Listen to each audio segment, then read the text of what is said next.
Bismillah. Assalamualaikum Ustaz. Waalaikumsalam warahmatullahi wabarakatuh. Afwan, saya izin bertanya.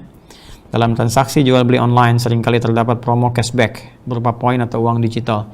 Lalu hasil dari cashback yang kita dapatkan tersebut dibelanjakan barang lagi. Apakah dalam transaksi tersebut mengandung unsur riba?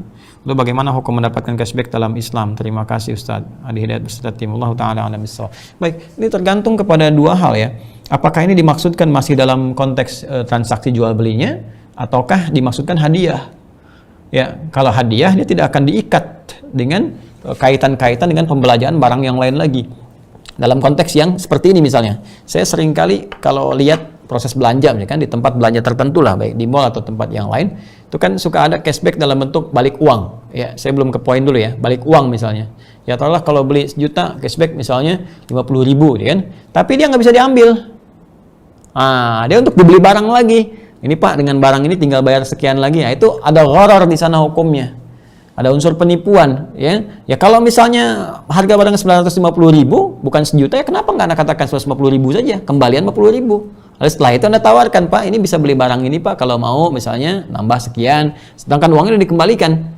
Ya, tapi kalau sifatnya cashback tapi uangnya nggak bisa diambil, diarahkan pada barang lain, itu menunjukkan harga barangnya nggak segitu sebetulnya, cuman uangnya ditahan untuk beli produk lain. Anda mesti nambah, Anda keluar uang lagi. Nah, itu gharar namanya. Ada unsur penipuan di dalam itu, nggak dibenarkan. Salah hukumnya, jual belinya cacat, kan? Tidak dibenarkan, berdosa. Kita riba dengan itu karena nggak bisa ngapa-ngapain, terima misalnya, ya uang kita nggak mau beli produknya, uangnya hangus di situ, maka uang itu adalah unsur maksiatnya. Kita mendapatkan barangnya dengan cara yang benar, tapi penjual itu berdosa di hadapan Allah Subhanahu Wa Taala karena melakukan praktek gharar dan riba sekaligus di dalamnya.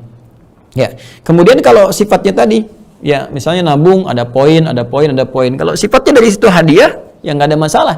Ya, bukan dalam arti misalnya mengelabui nilai harga. Ya, misalnya harganya tetap dia 950.000, cuman ketika kita misalnya dapatkan itu ada bonus nih, bonusnya kupon misalnya, ya kan? Atau poin tertentu, terus dikumpulkan, kuponnya disatukan misalnya, bisa beli sesuatu lain lagi misalnya, atau bisa gratis bahkan. Nah, sifatnya hadiah nggak ada masalah.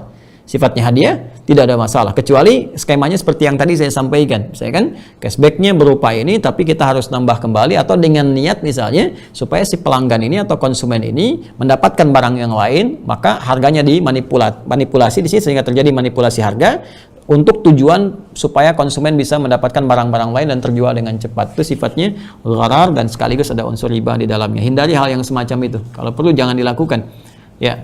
Balikin aja, saya batalin transaksinya, saya nggak mau seperti ini misalnya, bisa terjadi.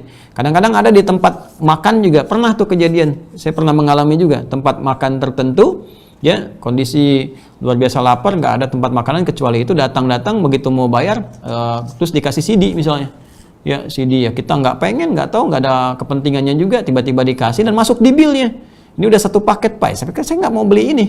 Saya nolak tuh, sampai manajernya datang, ini sudah, saya nggak mau Pak. Terserah, pokoknya harga ini berapa, harga makanan ini berapa gitu. Tetap aja harus dipaksa diambil, saya nggak mau gitu. Bapak terima dulu apa? Saya nggak pernah pesan ini. Nah, ini yang nggak boleh itu seperti itu. Ya kecuali kalau Anda misalnya beli dapat bonus lah dan tidak masuk ke bill, ini memang hadiah saja, itu nggak ada masalah. Kalau Anda nggak suka, Anda misalnya berikan pada yang lain, atau Anda kembalikan. Kalau misalnya Anda bisa mengambil manfaat, silakan Anda gunakan.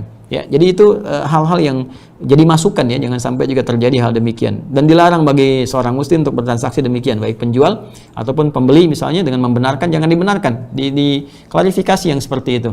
Saya kesini beli makanan, bukan beli CD musik misalnya, saya nggak butuh ini, kan? Jelas ya?